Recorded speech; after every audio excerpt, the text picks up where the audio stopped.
just messing around. There's no really rhyme or reason because it's kind of just glitch stuff anyway. So as you can see, or as you saw, I pasted in a vector texture that I use quite a bit, and it's just kind of that speckling or whatever. And then I also pasted in those lines. All the lines are is I do a line at the top that's 2 point all the way across, and then I do the same thing at the bottom, blend it together, and then under blend options, I just change, the amount of steps or whatever, and then just kind of do it to whatever feels good. I also use the gradient tool quite a bit, or just gradients quite a bit through here. I'm going to be doing a video on how to do gradients because those can be kind of weird, but nothing too crazy. As far as like the dripping, it's just the pen tool mainly, and it's kind of hard for me to say like this is how you do it or anything because it's a lot of just trial and error. The only thing I can say is try to think of like the contours or whatever you're drawing, and just kind of make things drip around that. So like as the face, you can see some of them aren't so good, but I kind of like change it as I go. I try to make it drip like around how it would really fall down a face. That just takes, like I said, experimenting. And with everything else, I try to keep it going the same direction. So like you wouldn't want just randomly something to start dripping up because I mean you can, and that could be a cool effect, but at least try to be consistent with it. So as you can see, pretty much everything here is dripping down besides the hand, but I kind of wanted that like later on to look like it was being pulled apart or whatever, kind of like disintegrating or something. As I'm sure most people know, like you can get a cool glitch effect, but just by taking something, duplicating it, and doing a red version and a blue version, and just pulling those apart a little bit, and it kind of gets you that like glitched out look.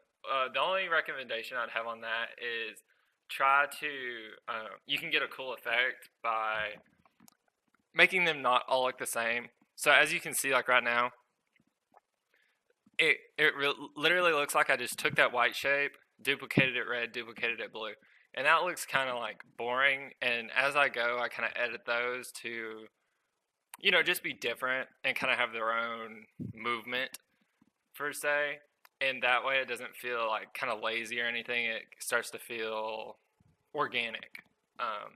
So yeah, I jump around quite a bit because a lot of times I don't know how I'm going to shade something, and then if I'll be working on something else and look over there and be like, oh, I know how to do that now, and then I'll just jump over there and do it before I forget.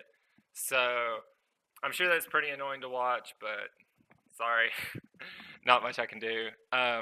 As with most illustrations, I went ahead and created my couple base layers that I use all the time. I normally put my sketch on top, whether that's something scanned in or something I created in Photoshop. I put that on top with like a 50% opacity. Then, depending on the look I'm going for, I'll either put my overlay second or my blacks. It really just depends. Like, obviously, if you want your blacks to look super dark and not have that overlay on top, then I'll put it on top. But like I did here, it just depends on the look I'm going for. But then I normally do my overlay and then my colors and background. And this kind of helps me just keep everything, sorted out. I don't go too overboard with like grouping and stuff, but I would say that I combine stuff a lot with Pathfinder.